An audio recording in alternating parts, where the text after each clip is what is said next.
其實頭先咧係教你而家見到啲人攞翻啲物資，就因為物資太多。頭先咧喺離呢個肇事單位差唔多成600米範圍咧，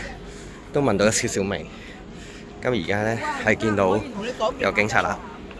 都有啲人咧攞翻啲物資翻轉頭，啲物資太多，而消防員、警車全部都仲喺嗰個範圍裏邊嘅。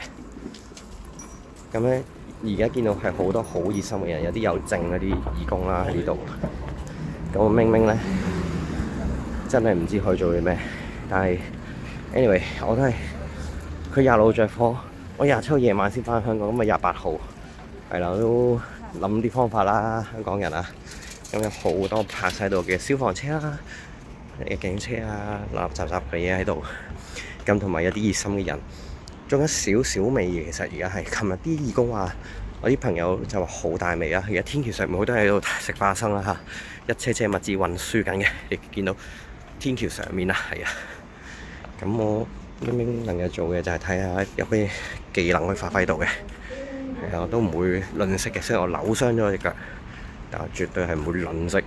能夠做到嘅嘢，同埋時間同力氣同金錢乜都唔會吝嗇嘅。係啦，而家發掘一啲有意義嘅嘢去做先。